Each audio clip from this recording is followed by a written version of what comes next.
propose qu'on passe au deuxième sujet, qui est l'e-sport et sa place sur Internet. Donc vraiment, on va parler de l'e-sport en tant que spectateur, ce que ça nous apporte, en tant que joueur et en tant que streamer, ce que ça nous apporte. Qui a envie de commencer sur celui-là? L'e-sport et sa place sur Internet. Bon, ça n'a pas l'air de motiver les foules. Non, je suis en train de réfléchir parce que ça me fait penser, je sais pas si vous avez vu l'article qu'il y avait eu pendant un moment sur savoir si effectivement l'e-sport était vraiment quelque chose qui rapportait beaucoup ou pas. Et si d'ailleurs ça peut peut-être rejoindre un petit peu ce sujet-là, de savoir si effectivement si ça peut apporter beaucoup pour la suite ou si c'est éventuellement peut-être un piège à contre guillemets. Parce qu'ils avaient fait un ratio relativement simple, ils avaient comparé en fait l'e-sport aux États-Unis avec ce que rapporte le sport traditionnel. Donc en gros, il disait qu'un sportif, quelqu'un qui est fan de sport traditionnel, dépensait à peu près $200 par an dans les t-shirts, etc. Que quelqu'un qui regardait l'e-sport rapportait $5 par an. Donc ça veut dire, en fait, il semblerait que l'e-sport, en tant que tel, les chiffres ne soient pas à trafiquer, mais presque, et que ça rapporterait pas tant que ça. Donc, je ne sais pas sur le long terme si c'est un bon plan ou pas. Après, d'un autre côté, moi, je sais pas si c'est vrai ou pas d'ailleurs l'histoire que comme quoi il y aurait éventuellement du sport aux Jeux Olympiques. Je pense que là-dessus, ça peut peut-être apporter un peu plus de visibilité au sport tout simplement au jeu vidéo en général, parce que c'est vrai que même au taf, moi, je discute avec des gens qui ont 40 ou 50 ans quand je leur dis e-sport et je leur parle de jeux vidéo. Pour sport et jeux vidéo, c'est pas possible. C'est deux mots qui ne matchent pas ensemble. Tu vois, il y a un seul coup, tu vois qu'ils ont un problème. Quoi. Il y a un bug au niveau du cerveau. Donc, du coup, le fait. C'est la définition de sport aussi qui est problématique. Voilà, c'est ça. Il y a aussi cette définition-là où très souvent, comme tu dis, comme par exemple, le coup classique, c'est tu demandes à n'importe qui, tu te dis, non, je te dis qu'il y a du e-sport aux Jeux Olympiques. Mais non, c'est pas un sport. Alors, c'est vrai, parce que dans l'imagerie des gens, le sport, c'est tu sues corps et âme, et si tu transpires pas 50 tonnes de gouttes, c'est pas un sport. Alors qu'effectivement, du coup, tu peux avoir des sports dits intellectuels. C'est vrai que dans l'imagerie collective, c'est un peu difficile. Alors après, je suspecte un peu aussi les Jeux Olympiques de profiter de la situation, de se dire que ça peut être des sacrées parts de marché et l'e-sport, et de se dire, tiens, il faudra peut-être qu'on rajeunisse un peu les sports qui sont présentés aux JO si on mettait de l'e-sport. Alors, je sais pas si ça va se faire ou pas. Mais dans tous les cas, au jour d'aujourd'hui, c'est vrai que l'image du jeu vidéo, à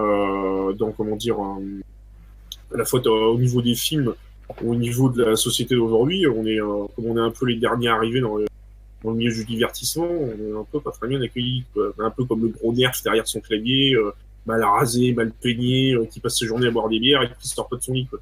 Donc c'est vrai qu'effectivement, l'imagerie là-dessus du jeu vidéo, au niveau des films, et même que ça soit au niveau de l'actualité, c'est pas GG, quoi. Donc je sais pas du coup pour l'e-sport, j'ai un peu dévié par rapport au sujet. Je sais pas du coup si l'e-sport effectivement peut peut-être éventuellement essayer de faire changer un peu les foules là-dessus, leur faire comprendre que y a pas mal de techniques, genre des trucs comme League of Legends, c'est pas qu'à cliquer derrière un clavier, je veux dire c'est une pratique derrière. Donc moi notamment, ce que j'ai bien aimé quand j'ai été à la Paris Games Week, c'était de voir notamment les surkiffés même de toute génération, regarder des matchs de PUBG, même regarder un truc comme du Just Dance. Putain, vous foutez du Just Dance en mode e-sport, les gens c'est un divertissement pur, les gens ils se marrent, quoi, ils s'amusent. Et là, effectivement, je pense que l'e-sport a sa place pour démocratiser le jeu vidéo, un peu comme la Wii a eu sa place pendant un moment pour démocratiser le jeu vidéo dans les foyers de chacun. Donc, quelque part, je dirais que c'est une bonne chose. Je pense qu'elle a sa place sur Internet et je pense qu'effectivement, c'est une bonne chose que l'e-sport ça se mérite. Moi, je trouve ça intéressant que tu dises que l'e-sport permet de démocratiser le jeu vidéo, alors que le concept de l'e-sport, c'est quand même absolument l'inverse. C'est l'élitisme dans le jeu vidéo. C'est des mecs qui sont exceptionnellement bons, qui passent 8 heures par jour à s'entraîner dessus. Mmh. Et c'est peut-être pas démocratiser, c'est peut-être plutôt le rentrer dans les dogmes actuels et que ça paraisse plus normal. Oui. Plus normal, mais pas forcément démocratisé dans le sens où Billy qui a 4 ans et demi et qui joue à Fortnite, c'est pas la même chose que Gotaga qui est en train de jouer à Fortnite, quoi. Oui, c'est sûr, mais c'est vrai que dans l'imagerie populaire, ça, du coup, si effectivement que ça se démocratise à la télévision, qu'il y enfin, si demain il y a téléphone qui arrive à diffuser du e-sport, ça ferait déjà un grand miracle. Dans de grandes écoutes, mais bon, ça j'y crois moyen. Mais du coup, c'est vrai qu'effectivement, comme tu dis, ça permet de faire en sorte que les gens, ça permet d'augmenter la visibilité de quelque chose qui au jour d'aujourd'hui est inconnu, quoi. Un peu comme tu mets par exemple un truc à la con. Hein, on entend parler du curling aux Jeux Olympiques d'hiver. Moi, avant d'avoir vu les Jeux Olympiques d'hiver et d'avoir vu du curling, je connaissais même pas le sport. C'est le meilleur sport du monde, le curling. Exactement, voilà. Donc tu dis peut-être qu'effectivement, l'e-sport permet d'augmenter cette visibilité au niveau du jeu vidéo. Et ça permet aussi de faire en sorte que certaines générations arrêtent de croire que jouer des jeux vidéo, c'est complètement crétin et ça va tranquillou, quoi. Alors, il y a Brunonine là qui me pose une question qui est intéressante. Elle demande e-sport au sens large, s'il y a de la compète, est-ce que c'est considéré comme un e-sport? Est-ce qu'à partir du moment où il y a une compète, à partir de quel moment on considère justement que ça devient vraiment un sport? Le crachat de noyau. Alors, moi je dirais qu'on considère que ça devient un sport à partir du moment où tu as une fédération derrière, tu as une orga, il peut y avoir ou pas une retransmission et une visibilité médiatique. Et dans tous les cas, il y a tout un système organisationnel qui permet de faire en sorte que ce soit considéré comme un sport. Parce que si tu prends logiquement les lois et les règles au niveau de l'État, si tu veux faire reconnaître ton activité comme un sport, il faut forcément que tu aies une fédération derrière et que tu aies une organisation. Si tu n'as pas ça, aux yeux de l'État, tu ne peux pas, par exemple, quand tu travailles, dire j'arrête de bosser pour aller faire une compétition et en gros, si tu veux, tu as un espèce de congé spécial. Si ta pratique n'est pas reconnue comme un sport, tu peux pas le faire. Donc, je dirais que la définition serait peut-être à chercher de ce côté-là, si on veut vraiment faire une définition à peu près juridique. Je pense pas, parce que tu vois, par exemple, la MHE, les arts martiaux historiques européens, ils ont une fédération, mais qui est pas reconnue par l'État. Parce que l'État et la reconnaissance de fédération de nos jours, l'État français, hein, j'entends, et la reconnaissance des fédérations de nos jours, c'est extrêmement limité. Ce qui fait qu'il y a des gens qui vont plutôt s'affilier à la fédération d'escrime, par exemple, dans les clubs de la MHE. Le truc, c'est que, toi, c'est quand même un sport. Et pourtant, oui, c'est ça qui est marrant, tu vois. Et pareil, moi, je considère que quand tu as un entraînement, tu as besoin d'entraînement, un entraînement long et compagnie, enfin, que tu vas te dédier, en fait, à ça. Parce qu'un sportif, je sais pas, moi, un footballeur, par exemple, il va pas juste jouer au football. Non seulement il va bosser la théorie, il va bosser de la pratique, il va se muscler derrière. Et c'est pareil pour les mecs qui font du League of Legends à très haut niveau. Ils vont travailler, je sais pas moi, leurs APM, ils vont travailler leurs réflexes, ils vont avoir une nourriture saine et particulière, tu vois. Enfin, il va y avoir tout un truc là-dessus. Du coup, moi, je voulais rebondir sur ce que tu viens de dire, Bertus. Parce que du coup, ce que tu as dit avec les sports et tout, ça m'a rappelé un tweet d'une ancienne grande légende de NBA, qui est maintenant reconverti dans le... alors, si je me souviens bien, il est manager d'une équipe de League of Legends. Donc il a dit que pour lui, c'était autant un sport que de jouer au basket, parce que autant tu dois bouger rapidement tes doigts, autant tu dois utiliser ton cerveau. Et il a dit que lui, il avait la même sensation après une partie qu'après un match de basket, parce que du coup, il était autant fatigué mentalement, bon un peu moins physiquement il a dit, parce que voilà, il bougeait moins, mais mentalement il était aussi fatigué. Plus quand c'est des jeux d'équipe, voilà, il avait une cohésion d'équipe qu'il avait comme dans le même sport et tout. Et voilà, si j'avais entendu ça, c'était assez bien ça. Et ça, c'était le plus drôle. C'était dans une sorte de... comme une mission comme nous, quoi. Avec des gens qui lui ont ri au nez et qui lui ont dit, mais tu dis des bêtises, quoi. Alors que eux, c'est juste des journalistes, quoi. Ça, je vous retourne. Et pourtant, moi, je suis assez d'accord avec lui, tu vois. Certaines parties éprouvantes. Alors, moi, je suis pas du tout un performeur sur n'importe quel jeu. Je suis juste complètement lambda et je m'amuse. Mais... effectivement, tu vas avoir ce côté, quand tu as une partie, même simplement, tu joues à une partie de X ou Y truc, genre PUBG par exemple, Apex, et tu es vraiment à fond dedans, tu vas suer, tu vas être hyper concentré. Brunanine le dit bien, la concentration, c'est exactement ça. Tu vas être à fond dessus, et derrière, tu vas te retrouver effectivement fatigué. Tu peux avoir des sessions de 2 heures, mais pas beaucoup plus, parce que sinon tu es mort après. Quand t'es vraiment à fond, c'est pas la même chose, quoi. Quand t'es pas en mode chill, quoi. Je pense que tant que tu l'as pas vécu, les gens ils se rendent pas compte. Donc pour eux, j'ai l'impression que dans l'imagerie collective, il reste vraiment sur le fait que le sport, c'est comme ce que t'avais au temps de la Grèce antique, où il fallait que tu sues corps et âme, mais si tu n'avais pas d'effort physique, les gens ne considèrent pas ça comme un sport. Donc par exemple, notamment, je crois qu'à un moment, le CEO voulait essayer de faire en sorte de mettre les échecs comme sport aux Jeux Olympiques, et je crois que ils n'ont pas fait. Ça n'a pas marché, je sais plus pour quelle raison. Mais c'est vrai qu'effectivement, dans l'imagerie collective, très souvent, les gens considèrent qu'un sport, c'est un truc. Si tu sues pas corps et âme, enfin, suer, mais vraiment physiquement, quoi.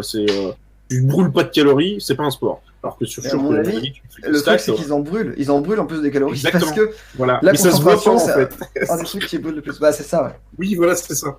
Mais je pense qu'il y a vraiment cette idée-là. Donc, moi, je pense que le fait que le e-sport soit un peu plus visible médiatiquement, ça permet de démocratiser ça là. Après, il y a beaucoup de gens qui vont considérer, continuer, croire que c'est finir par changer d'avis, voir que c'est un sport. Je suis pas sûr que ce soit la majorité des gens, mais au moins, de dire une audience assez large. On parlait tout à l'heure d'audience un peu plus mainstream sur les films. Je pense que l'e-sport, oui, là-dessus, il permet vraiment de démocratiser quelque chose. Moi, je me rappelle, parce que j'ai repris mes études d'informatique il y a pas longtemps, et j'avais fait dans le cadre justement de mes études d'informatique, on nous demandait en fait d'aller dans des salons et de présenter l'école. Et j'ai eu un père de famille qui a carrément dû me voir, il m'a posé une question, il m'a dit voilà, j'ai mon fils qui voudrait devenir coach sportif en e-sport, qu'est-ce que je dois faire comme école? Alors, j'étais un peu con parce que du coup, j'ai pas vraiment traité ce sujet-là, je savais pas quoi lui répondre. J'ai dit, je sais pas, moi, vous avez peut-être des écoles spécialisées là-dedans. Et du coup, j'étais assez étonné parce que je me suis dit, putain, ça veut dire que t'as un père de famille qui vient de voir là-dessus, il doit considérer que si son fils lui parle de ça, c'est qu'il considère que, on va dire, financièrement, ça doit être viable. Donc, il doit mettre ça à peu près du même niveau qu'un coach sportif de n'importe quel autre sport. Donc, quand j'ai vu ça, je me suis dit, ah ouais, quand même. Donc, ça veut dire que le mec, il a fait un cheminement dans sa tête. Il s'est dit, ouais, d'être coach sportif d'un truc e-sport, ça rapporte autant que d'être coach sportif, par exemple, pour faire du foot ou autre chose, quoi. Ouais, c'est un père qui était assez ouvert, déjà. Pardon. Exactement, oui, j'étais assez étonné. Oui. J'ai pas quelqu'un d'assez ouvert, c'est ça que t'as dit? Ouais. Oui, exactement. Ouais. Oui, effectivement, ouais, déjà c'est hyper ouvert. C'est la génération, c'est quoi? C'est la génération de nos parents, pour ce qu'ils en comprennent, si tu veux. Ça dépend. Oui, ça dépend toujours. Voilà, ça dépend des personnes. Tu vois, ma mère, par exemple, à force de comprendre que bah oui, le stream c'est un truc qui me plaisait énormément, que j'aimerais bien pouvoir un jour ou l'autre en vivre, elle a fini par accepter cette idée-là, tu vois, mais à la base, non, fallait pas, quoi. C'était le jeu vidéo, c'était qu'un moyen de se détendre. Ce qui est con, c'est qu'elle est artiste peintre, si tu veux, donc quelque part. J'avais quelques arguments. C'est le putain qui sous la charité. Moi, tu vois, j'ai 25 ans, ma mère m'a dit que j'étais trop vieux pour jouer aux jeux vidéo, quoi. Oui, voilà, moi j'ai eu le droit à ça aussi. Ah oui, carrément. Ah, j'ai eu le droit aussi, moi. Enfin, j'ai eu le droit, t'es gamin. Mes parents m'interdisaient de jouer aux jeux vidéo parce que c'était la bonne vieille époque où, à l'époque même de Club Dorothée et tout ça, maintenant tu te rends pas compte, ça va t'abrutir complètement, tu vas devenir Google, joue pas à ça. Dès que j'ai mon premier salaire, je me suis payé une PS. Ça, c'est un truc de méga ouf, ça. Bah oui, la BD est apparue de la même façon. Le film est apparu de la même façon. Alors, mec en peignoir pourra me contredire si je me plante là-dessus, mais je crois pas. En gros, à chaque fois qu'il y a un nouveau truc qui arrive, à chaque fois c'est oh, ça va t'abrutir, tu vas avoir tes ongles gamma, ton cerveau prend la gueule jusqu'à ce que tu arrives et que tu regardes. Écoute, regarde juste les chiffres économiques. Regarde ce que l'industrie du jeu vidéo de nos jours elle fait, tu vois. Ce que l'industrie de la BD, on n'y est plus. La BD maintenant c'est considéré comme un art. Le cinéma aussi. Oui, c'est ça. Le rock'n'roll t'est arrivé comme ça. Ouais, tout ce qui est même le Walkman, bah oui. Tous les trucs nouveaux, ça nous rend cons, c'est évident, tu vois. Bon, bah écoute, on est cons, faisons avec. Faisons avec notre génération. C'est vrai que c'est fou, ça, quoi. Et on est encore aujourd'hui au moment où, bah ouais, le jeu vidéo rend débile, on s'abrutit devant les jeux vidéo. Enfin, c'est un bon ennemi, c'est pratique, tu vois, pour se dissocier de son éducation, pour tes parents laissent tomber, entre guillemets, tu dis oui, mais si les jeunes, ils sont trop cons, c'est pas un problème social, c'est pas un problème d'éducation, non, c'est parce qu'ils passent leur temps sur les jeux vidéo. C'est un bon ennemi. Mais après, je pense que c'est le problème d'une seule génération. Oui, temporellement, c'est le problème d'une seule génération, quoi. C'est ça. Pour moi, c'est exactement ça. C'est là, une fois que bah, sans vouloir faire un peu d'humour noir, mais une fois que nos parents et nos grands-parents ne seront plus là, et ben déjà, nous, enfin, je sais pas, toi, par exemple, tu parlais du club Dorothée, bah voilà, déjà la génération années 80, faut dire, le jeu vidéo, la génération années 80, salut Brunhilde, et ben ils sont déjà, en fait, pour une bonne partie d'entre eux, ils sont déjà intégrés à ce milieu-là. Enfin, c'est eux-mêmes, en fait, qui ont même développé ce milieu-là. Nous, on arrive déjà, les trentenaires actuels, ou les...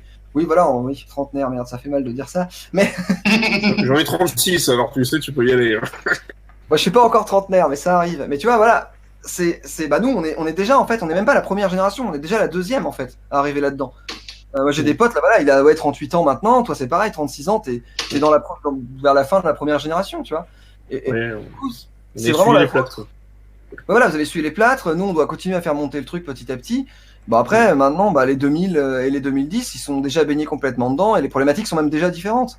La problématique, elle est plus sur le fait de jouer aux jeux vidéo. La problématique, c'est le fait de passer tout son temps sur une tablette. Tu vois, les gamins, ils savent utiliser la tablette avant d'écrire.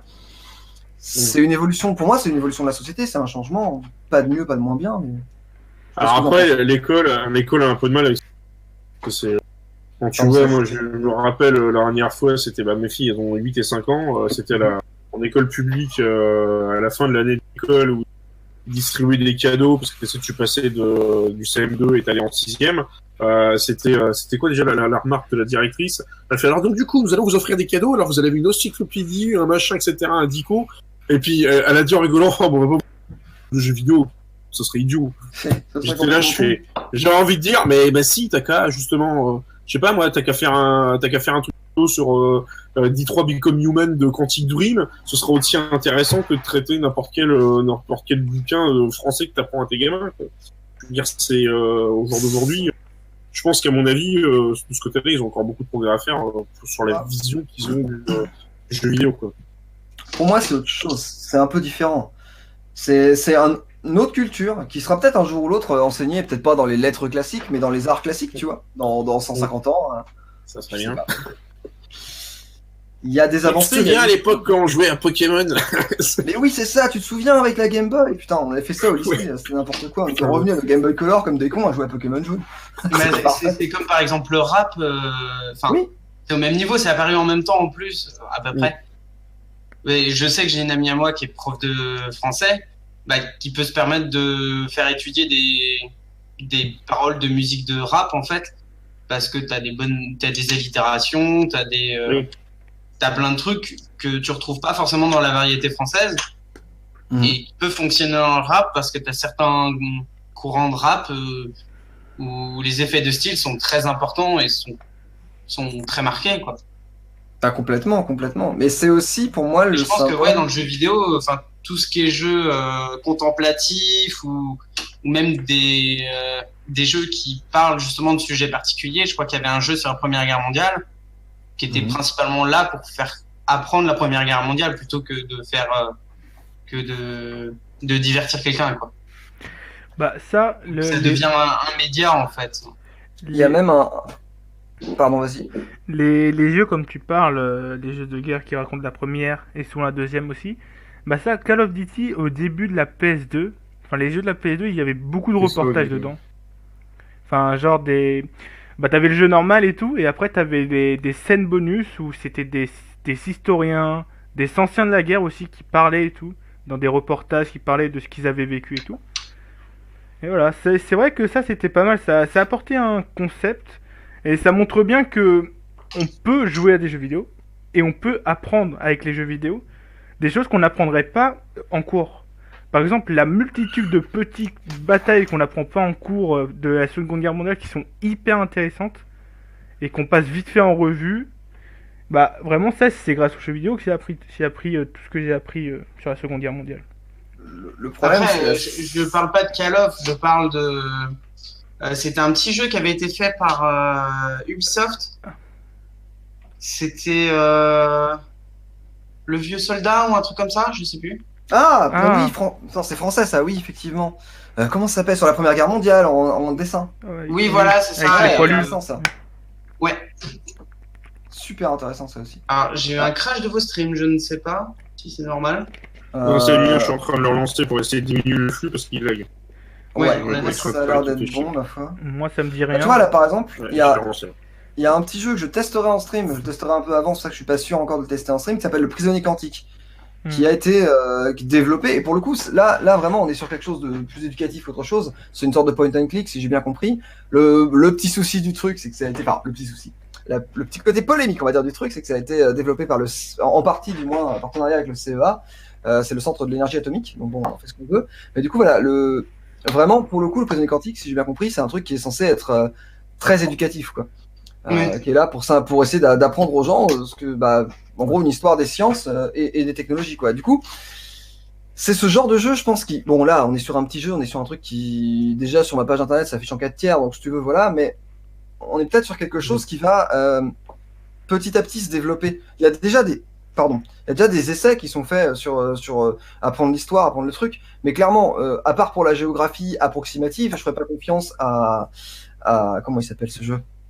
À Total War, à la série des Total War, par exemple, pour m'apprendre l'histoire. Tu vois, c'est Oui. faut oublier qu'on est quand même voilà sur un jeu vidéo et que la bataille de Verdun que tu vas jouer dans X ou Y jeu, c'est pas du tout la même que ce qui s'est passé réellement. Justement, il y a des petits trucs qui essaient de montrer un peu comme le jeu dont tu parlais. C'est quoi? Comment tu disais que ça s'appelait? Le vieux soldat, non? C'est pas ça? Ouais, un truc comme ça, ouais. Je sais plus exactement le titre, mais c'est peut-être ça, ouais. Et du coup, voilà, là, c'est sur des jeux qui veulent te montrer d'autres périodes. Et je pense que le jeu vidéo doit continuer à être un média ludique, c'est obligatoire. Sinon, ça perd son sens de jeu. Ça devient juste, de l'apprentissage interactif, quoi, à la Dibou. Mais par contre, ça n'empêche pas, en fait, d'être correct, je pense, historiquement parlant. Ça n'empêche pas non plus d'avoir un développement. Vas-y. Je pense que ça devient un média qui permet d'apprendre des choses, comme la télé l'a été avec C'est pas sorcier, par exemple, qui a, Oui, c'est vrai. je pense, révolutionné la vision de la télé pour les personnes, en fait. Avant, la télé, c'était vraiment un divertissement. Et là, ouais, tu pouvais te permettre de laisser ton gosse devant la télé à regarder cette émission-là. Oui, c'est ça. Toi, t'avais tes 25 minutes un peu peinard. Ouais, voilà. Et puis, au final, t'apprenais alors que c'était quand même rigolo. Et maintenant, c'est utilisé par des profs en lycée, en collège. Bien sûr. C'est même génial. Ça reste toujours. Oui, c'est pas sorcier, c'est bien ça. Ouais, sinon, il était fou. Je pense que ce genre de jeu va faire l'équivalent, en fait, dans le milieu du jeu vidéo. Bon, après, on est parti de l'e-sport. Hein. Oui, on est carrément loin. C'est pas grave. Oui, on est carrément loin, c'est vrai. Mais parce qu'en fait, du coup, vu que je me rends compte que le quatrième sujet, c'est, tu vois, c'est un peu la place dans notre quotidien dans les infos, je vais les coupler les deux, quoi, au final. Parce que c'est à peu près le même sujet. Bon, Oui, là, j'ai un peu couplé les deux, effectivement. donc du coup, c'est pas très grave qu'on parle de ça, quoi. On est dedans, on est encore dedans.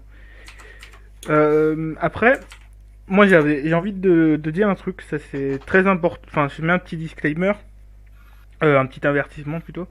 C'est que j'ai voulu prendre une image, un tweet d'une personne qui disait ouais, être mince, comment on dit ça, journaliste jeux vidéo, c'est 14 ans de souffrance, d'humiliation et tout. Et au début, quand j'ai vu ça, je me suis dit bon, elle insulte les jeux vidéo, quoi. Elle dit que pour elle, c'est hyper chiant d'être ça et tout. Puis bon. Et jusqu'au dernier moment, j'allais la mettre cette image. Et peut-être 3 jours avant, je regarde un peu mieux, je regarde son profil pour voir s'il n'y avait pas d'autres tweets pour le mettre aussi. Et après, je comprends que c'était pas ça qu'elle disait.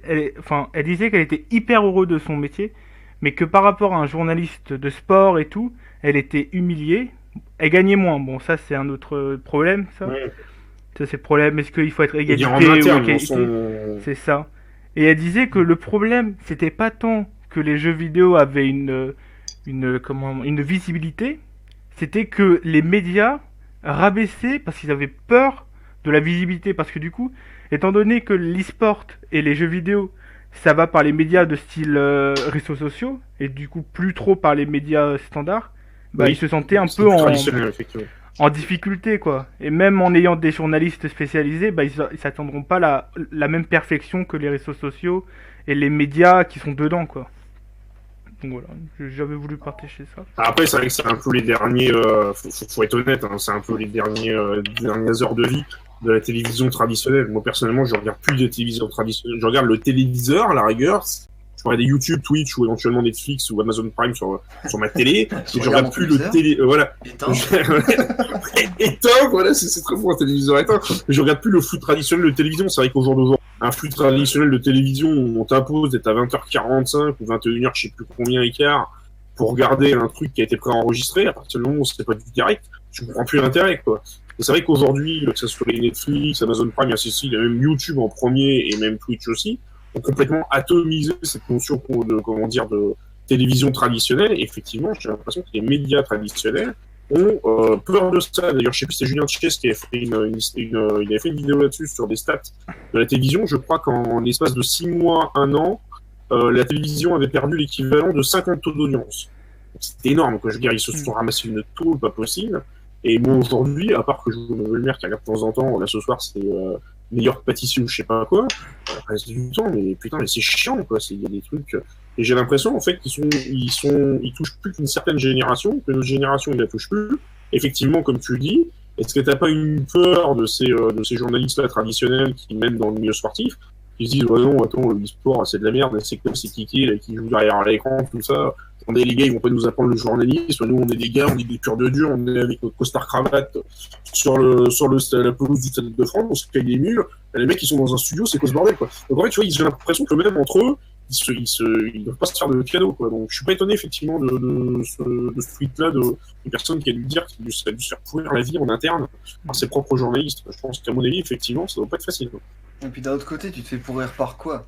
Je veux dire, on est devant notre télé actuellement. Je vais un tout petit peu politiser le débat, tu m'excuseras, Antama. C'est pas grave. Mais dans la télé, on est devant quoi? On est devant soit les chaînes France Télévisions, où le directeur de France Télévisions est directement nommé par le président de la République, soit on est sur des chaînes privées possédées par de gros bourgeois.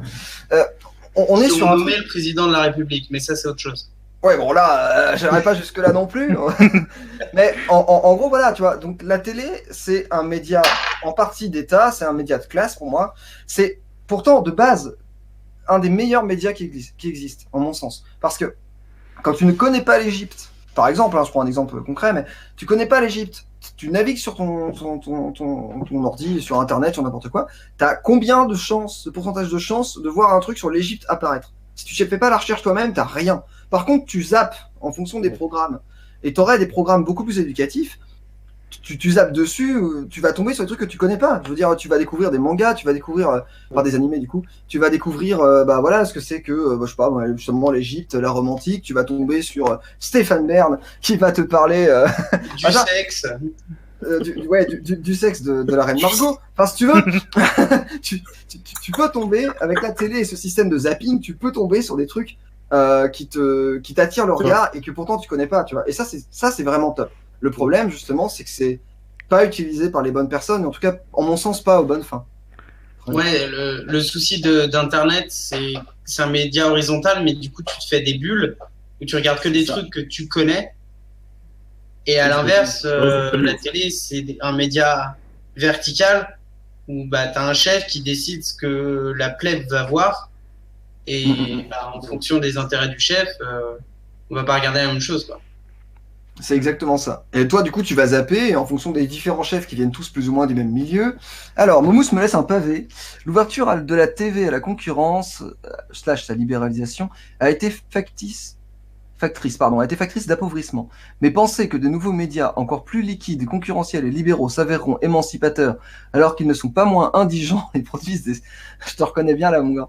Pas moins indigents et produisent des séries vite consommées, vite oubliées, faut être fou. C'est pas ça que je dis. Ce que je dis juste, c'est que de base, dans la manière que tu as de pratiquer ton média, d'utiliser ton média, t'en as un où tu es plus ouvert à la découverte, entre guillemets, à l'aléatoire, en zappant comme ça, boum, tu tombes sur les trucs qui t'arrivent. L'autre, où tu dois aller chercher précisément ce que tu as... Ouais, actif ou passif, en fait. Voilà, c'est ça. Il y en a un où tu es forcément actif, l'autre tu peux être passif. Et en fait, ce qui est bien, c'est le mélange entre les deux, pour peu qu'il y ait des bons programmes à la télé.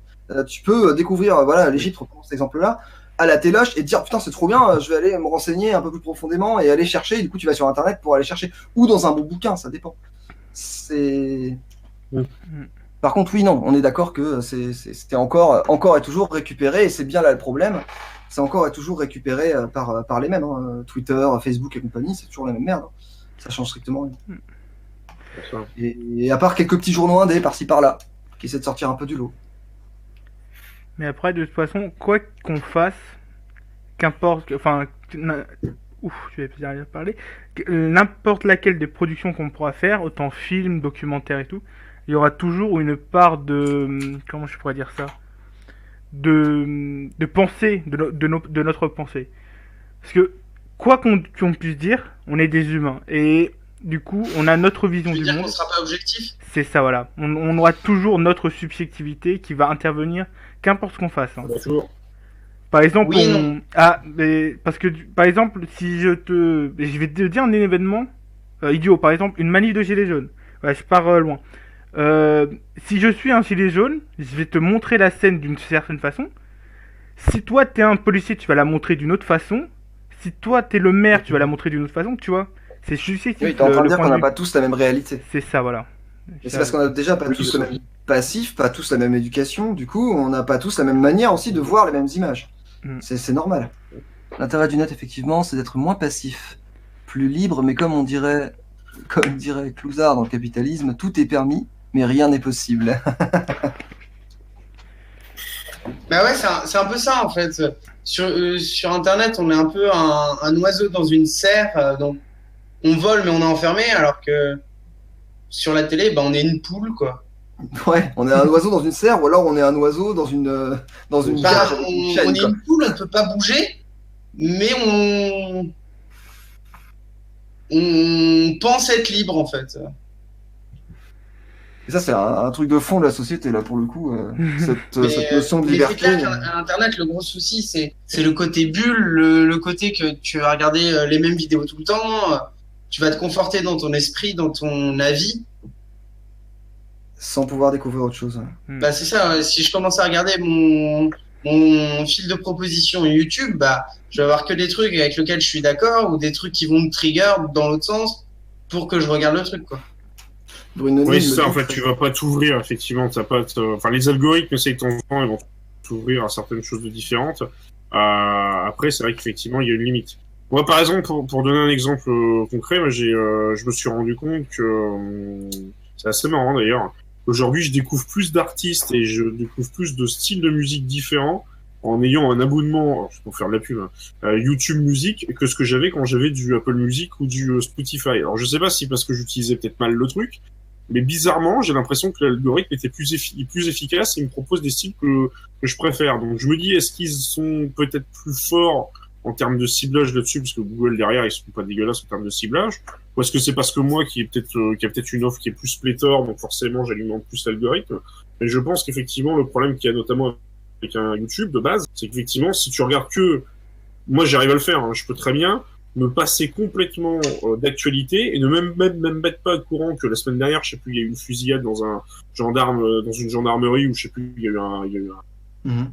Mais j'étais même pas au courant de ça parce que je ne lis pas l'actualité, je ne mets pas la radio, je n'allume pas la télévision et quand quand je vais là-dessus, je vais voir Google News, je regarde que le fil high-tech et quand je regarde YouTube, j'ai déjà mes trucs qui sont pré-filtrés sur du high-tech. Donc ça veut dire qu'au final, je peux passer complètement à côté de l'actualité. Donc là, effectivement, on va dans l'extrême de ce que tu disais tout à l'heure.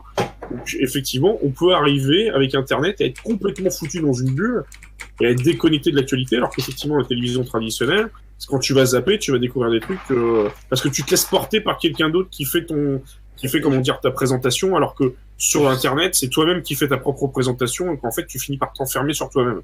C'est vrai Justement. qu'effectivement, il y a peut-être un juste milieu à trouver là-dessus. Bah, j'ai en horreur, moi, c'est ce que j'allais rebondir, la Momous balance un truc un peu dans le genre aussi.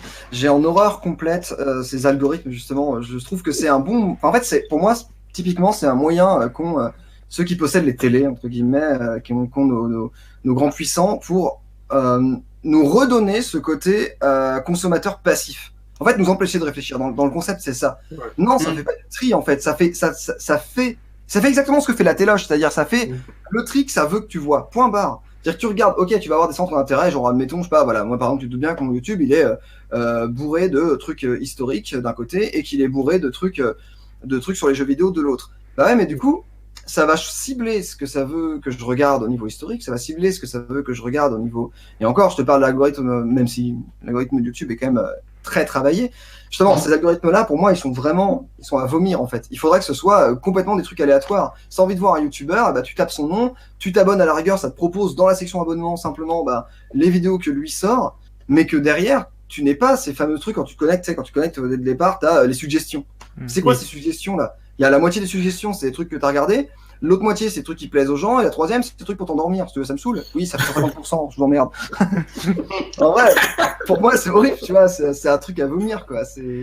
Bah, effectivement tu tapes recherche, je sais pas moi, comment taper avec un marteau sur plein de vidéos, Attends, sans ça taper coupe. accueil là-dessus. Ouais, Ça coupe, ça ouais. coupe pour Max, ouais.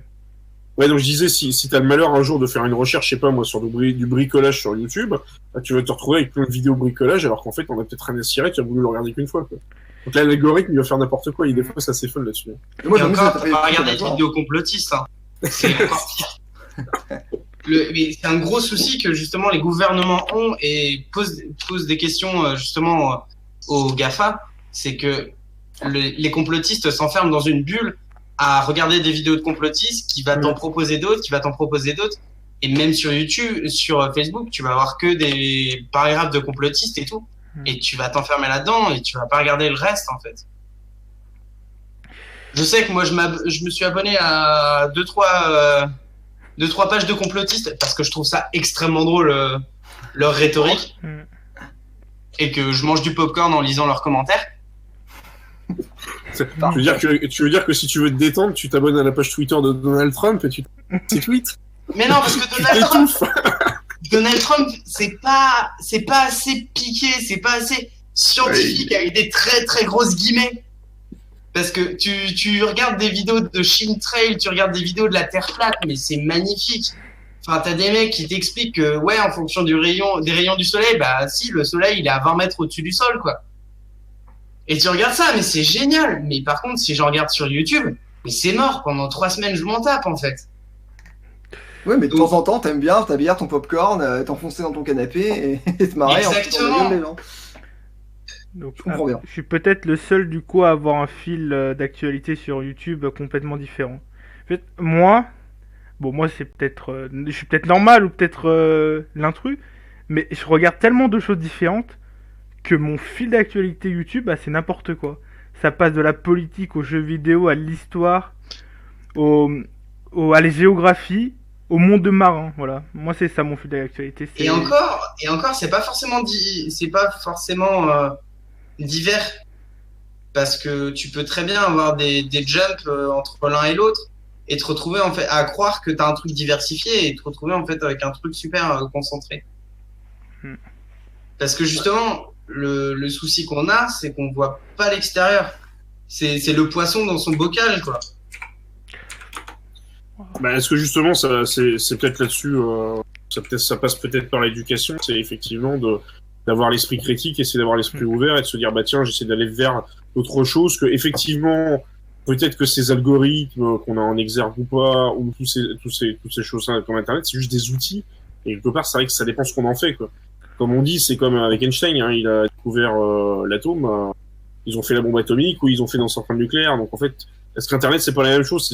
C'est vraiment un outil de base, et suivant notre éducation, suivant ce qu'on a envie d'en faire, on en fait ce qu'on en veut. Effectivement, on peut être en extrême et regarder que des vidéos complotistes, ou faire comme Rantama et être ouvert à regarder plein de choses. Vas-y, sauve-nous, Rantama. Comment tu fais? Du coup, j'avais envie de dire un truc, ça c'est hyper important, je sais pas si vous le faites, mais faites un découpage de l'information. En gros, si vous avez par exemple, bah, je vais vous prendre le gilet jaune parce que c'est vraiment celui le plus gros qui est fait.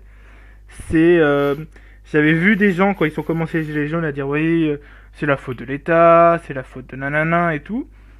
Donc j'avais regardé leur point de vue, j'ai regardé après le point de vue des politiques, après j'ai regardé le point de vue des comment on appelle ça, des producteurs de pétrole, des vendeurs de pétrole, et tout ça après ça m'a donné une idée générale, et ça c'est hyper important d'avoir une idée générale et pas un point de vue. Quand t'as un point de vue, tu sais jamais si c'est la vérité ou pas, ou alors tu le crois directement. Tu vas dire ah oui, non, c'est dégueulasse, c'est de leur faute, alors que c'est peut-être pas de leur faute, c'est juste que voilà, c'est comme on dit souvent l'expression, l'histoire est écrite par les vainqueurs. Là, c'est à peu près ça, quoi. Oui. Ouais, mais là, en fait, on est vraiment dans une période de... Enfin, avec Xavier Dupont de Ligonnès, on voit très bien. On est dans une période popcorn où on va vraiment manger et regarder très vite un truc et passer à autre chose, en fait. Et recouper l'information, mais on n'a pas le temps, en fait. Parce que déjà, il y a plein d'informations qui viennent, même si elles sont absolument pas importantes. Et il y a aussi le fait que on va croire qu'on n'a pas le temps de regarder BFM, de regarder France 2, de regarder Le Monde, de regarder la dépêche AFP qui vient à la base et qu'ils ont tous repompé et modifié, aller voir sur le site de base, ce genre de choses. Bah ouais, t'as pas le temps de tout regarder. En théorie, c'est le boulot de journaliste. Ouais, mais dans ce cas-là, ce que tu Ouais, fais, c'est le boulot du journaliste, en plus. C'est ça le pire. tu Après, tu te dépends des places, journalistes. Par exemple, moi, je regarde quelques médias où je sais que leur ligne éditoriale, c'est plutôt écolo, d'autres plutôt d'extrême gauche, d'autres plutôt d'extrême droite, les dépêches AFP, les médias gouvernementaux. Enfin, tu vois, j'ai 1, 2, 3 trucs un peu différents comme ça, que je regarde un peu aléatoirement, et quand un sujet m'intéresse vraiment, et que je me dis, bah tiens, là-dessus, je vais essayer d'y réfléchir, je vais essayer de juste me faire vraiment un avis, parce que je me dis que c'est quand même gros, et bah du coup, là, je vais foncer, et je vais aller chercher plus profondément. Tu peux pas, de toute façon, choper tous les trucs, tu vois, moi, le Xavier de Ligonnès, bon, je l'ai regardé d'extrêmement loin, tu vois, ça m'a pas trop intéressé, tout ce qui était Gilets jaunes, j'ai un peu plus suivi au début. Voilà, j'ai fait la campagne en manif, pour le coup, El Khomri, la loi travail. Tout ça, je l'ai fait. Là, pour le coup, j'étais vraiment à fond dans les médias, tu vois. Mais par contre, moi, je regarde avec mon popcorn BFM TV, si tu veux, avec plaisir. Ah, mais FM TV, un grand classique. Ah, le grand classique. La perfection du journalisme. Dire que les mecs ont fait des études pour ça, c'est quand même dingue. Hein. C'est Comment ça dans qui ta me vie, fait, c'est ça, moi, qui me rend fou. Comment dans ta vie, tu peux te dire, je vais faire du journalisme, tu vas te payer, tes parents vont payer une putain d'école, tu vas travailler à côté pour pouvoir te la payer, ton putain d'école, pour finir à BFM.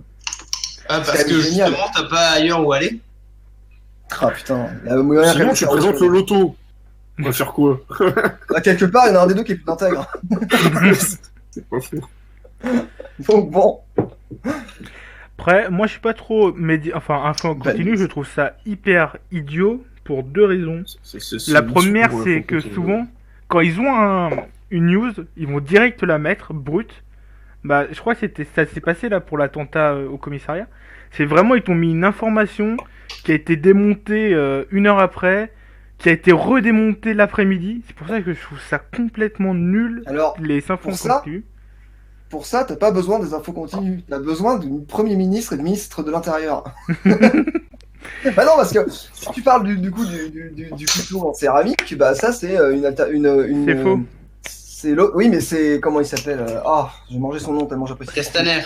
Castaner, voilà, c'est Castaner qui l'a sorti. Oui, bah oui. T'en as plein des comme ça. Alors, là, tu regardes simplement les chaînes de télé gouvernementales, tu vas t'éclater. Hein. Là, t'es bon. Mais sinon, il y a un autre truc qui est marrant, c'est de regarder Nord Presse ou Gorafi. Ouais, bien sûr. Et en fait, moi, c'est les attentats de Charlie Hebdo, je les ai appris grâce au Gorafi, en fait. Parce que je suis tombé sur un article du Gorafi et je me suis dit, mais c'est étrange, je comprends pas de quoi ça parle. Et justement, je me suis intéressé à l'article, enfin, à ce qui s'était vraiment passé. Et pour Nord Presse, ils ont parlé justement des attentats, enfin, de l'attentat de la préfecture, justement. Et ils étaient justement en train de critiquer BFM qui était en train de dire le nombre de morts, alors qu'il y en avait, ils étaient même pas encore morts, quoi. Allez.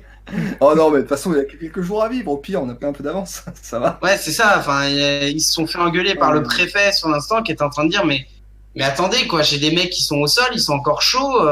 Arrêtez de dire le nombre de morts, quoi. Oui, c'est vrai qu'ils sont limite indécents, par contre. Des fois, ils sont pas limite, ils sont complètement indécents. Enfin, ils sont déjà fait engueuler pour l'hypercachère avec oui, il y a des mecs qui sont cachés dans la chambre froide. Bah merci, frère. Ouais, c'était fou ça. C'est complètement dingue. Mais après, le problème aussi, c'est ça. C'est un peu aussi de notre côté consommateur, tu vois, dans le sens où il faut qu'ils fassent de l'audience. Ils font l'audience avec l'horreur. Et ils font l'audience ouais, avec tout ce qui est dégueulasse, quoi, en fait. Donc, pour eux, annoncer des gros taux de mort, annoncer du sang, montrer des tripes. Bon, montrer les tripes, ils le font pas trop parce qu'il y a un peu de décence par rapport aux enfants. Mais non, parce que le CSA. Oui, voilà, c'est ça. Sauf pour la sécurité routière. Ah bah là, il se lâche parce que là, l'État, il a dit c'est bon, vous pouvez y aller, les gars. Exactement, allez-y, les gars, montrez tout. Le ketchup. Allez, défoncez-les. Ah, il y a un truc. Bon, ça n'a rien à voir, mais bon, tu me diras, là, j'entends au loin l'e-sport qui est en train de pleurer dans son coin en PLS, mais. Il est où le sujet du thème? C'est ça. Moi, un truc qui me rend fou, c'est les paquets de clopes, tu vois. Vous avez pu voir sur l'image, je tape maintenant, je fume plus. Genre, un truc qui m'a toujours rendu dingue. On te dit, à chaque fois, il y a le CSA qui est là, il y a plein de trucs qui sont là pour pas montrer d'images choquantes aux enfants, ce que je peux concevoir. Mais derrière, tu vas avoir en face, genre à 50 cm, à 1 mètre, 1 mètre 50, derrière les enfants, derrière les bonbons, à 50 cm au-dessus, des images dégueulasses sur les paquets de tabac, alors que les enfants, ok, ils peuvent pas en acheter, mais ils les voient quand même, tu vois. Enfin, c'est papa qui laisse traîner son paquet, ou maman d'ailleurs, qui laisse traîner son paquet de clopes. Bah, le gamin, oui, il va le voir l'image, il va la voir l'image dégueulasse. C'est fou. Oui, c'est sûr. Ça complètement. Bon, ça a un peu rien à voir, mais c'est Oui. c'est toujours un peu dans l'idée justement du côté un peu honteux et du manque de cohérence. Et on en revient à notre premier sujet, mais c'est tellement bien, la suspension consentie d'incrédulité. Bravo, bravo, bravo. Mon Dieu, cette transition de malade. Effectivement, des fois, je me dis que je devrais être vachement plus incrédule et vachement tendre mon incrédulité. Tu vois, là, il faut vraiment que tu vois ce monde. Quand tu vois le manque de cohérence de la réalité, je me dis qu'une œuvre fictionnelle bien foutue, c'est quand même vachement mieux. Ah merde. Du coup, j'avais envie de vous poser une question justement par rapport à ce que j'avais dit au début, par rapport à la journaliste qui disait gagner moins qu'une journaliste sport. Mhm. Donc, est-ce que vous êtes plutôt salaire et je sais plus comment parler. Ça a l'air comme la viande. Équité, enfin, vous préférez l'équité en salaire ou l'égalité en salaire? Ça dépend. Ça dépend du point de vue. C'est logique qu'un journaliste de foot, il va gagner plus qu'un journaliste de curling parce que son travail va rapporter plus d'argent que le travail du mec de curling. Donc, dans l'esprit capitaliste, c'est absolument normal. Mhm. Mais à contrario, tu peux te dire, si tu pars pas sur du libéralisme capitalisme, tu peux te dire, ouais, enfin, ils ont travaillé tout autant l'un que l'autre, ils méritent tout autant le même salaire, quoi. Moi, je répondrais, Effectivement, c'est proportionnel à ce que ça rapporte derrière aussi. je répondrais deux choses à ça. Premièrement, égalité de salaire homme-femme, couleur et tout ce que tu veux. Ça, c'est le minimum. Secondement, je répondrais tout bêtement, salaire universel, point barre. Oui, ah oui, c'est vrai. Il n'y a pas à tortiller du cul pour chier droit. Tu crées de la valeur en permanence. Là même, on crée de la valeur. Au final, on crée quelque chose. Tu vois, on n'est pas juste en train de discuter peinard. On crée un débat, une discussion, des réflexions. On crée quelque chose. On aurait moyen, normalement, d'en vivre. Tu vois, techniquement, on devrait pouvoir vivre de ce qu'on fait. Personne ne peut rien faire de sa vie. C'est impossible. Le minimum que quelqu'un fera, c'est de toute façon consommer, boire et manger.